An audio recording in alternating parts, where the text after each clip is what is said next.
¿Alguna vez han mirado el cielo nocturno y se han preguntado sobre las historias escondidas en las estrellas? Vemos puntos de luz, pero los astrónomos usan herramientas poderosas para entender su historia, su composición y su viaje a través del cosmos. De manera similar, textos antiguos como la Biblia son constelaciones de palabras transmitidas a través de milenios. Llevan mensajes profundos, pero para entenderlos verdaderamente, a veces necesitamos más que una lectura casual. Aquí es donde entra en juego un campo fascinante llamado crítica literaria. Es como ser un detective de documentos antiguos. Los estudiosos en este campo no solo leen las palabras, investigan el contexto, la historia del manuscrito y la estructura misma del texto para comprender sus orígenes y significado. Esta investigación académica se vuelve particularmente crucial cuando encontramos pasajes que parecen contradecir el texto circundante, como una nota disonante en una hermosa sinfonía. Se encuentra en una carta escrita por el apóstol Pablo a la iglesia de Corinto. Los versículos en cuestión, 1 Corintios 14, 33b-35, parecen ordenar a las mujeres que guarden silencio en las iglesias, afirmando que no se les permite hablar y que deben preguntar a sus maridos en casa si tienen preguntas. Este mandato rotundo ha resonado a través de los siglos, moldeando las opiniones sobre el papel de las mujeres en la vida religiosa, y contrasta de manera desconcertante con otras cosas que dice Pablo, creando un misterio que los estudiosos aún intentan resolver. La razón por la que este pequeño grupo de versículos atrae tanta atención es porque no parece encajar. Imaginen que están leyendo un libro de un autor que consistentemente defiende el trabajo en equipo y la colaboración, y luego, en medio de un capítulo, encuentran un párrafo que abruptamente exige a un grupo de personas que nunca ofrezcan sus ideas. Se detendrían y se preguntarían, ¿realmente escribió esto el autor, o fue añadido después? Esta es precisamente la pregunta que la crítica literaria hace al 1 Corintios 14, 33b-35. Nos desafía a mirar más profundamente, a considerar la posibilidad de que el texto que leemos hoy podría tener una historia más compleja de lo que asumimos, una historia que requiere un examen cuidadoso para descubrirla. Entonces, el enigma central es este. El apóstol Pablo, quien en otros lugares menciona a las mujeres como sus colaboradoras, profetas y diaconisas, una de las teorías más convincentes que los estudiosos han propuesto es que estos versículos controvertidos no formaban parte de la carta original de Pablo en absoluto. Esta idea se conoce como la hipótesis de la interpolación.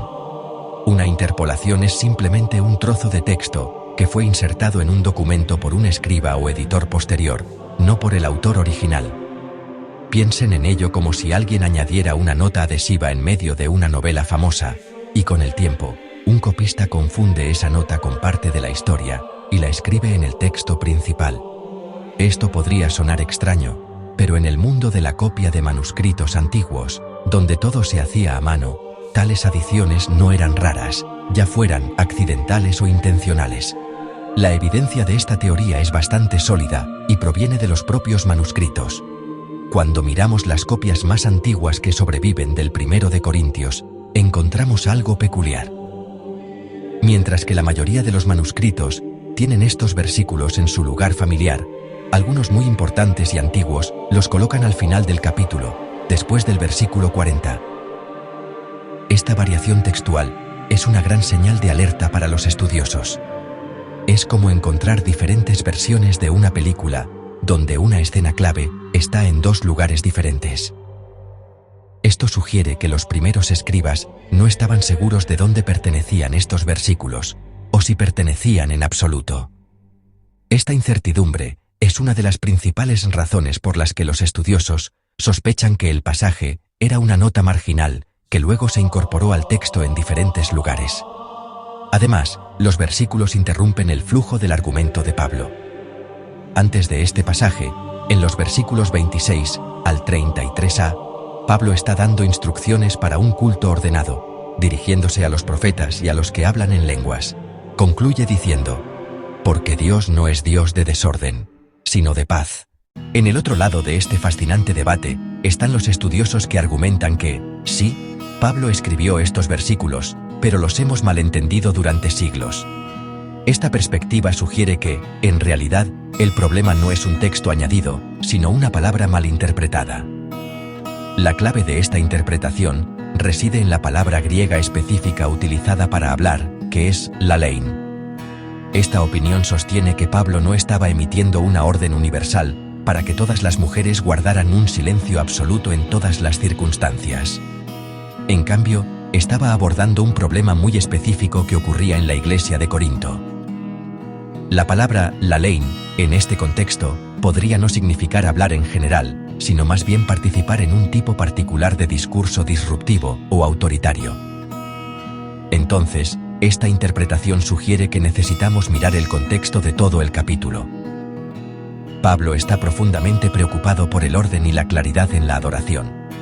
Acaba de establecer reglas para los que hablan en lenguas y para los profetas, diciéndoles que hablen uno a la vez para que todos puedan aprender y ser animados. Desde este punto de vista, la instrucción para que las mujeres guarden silencio no se trata de su género, sino de prevenir un tipo específico de interrupción. Quizás algunas mujeres estaban interrumpiendo las declaraciones proféticas para hacer preguntas o para ofrecer juicios autoritarios sobre las profecías que se compartían.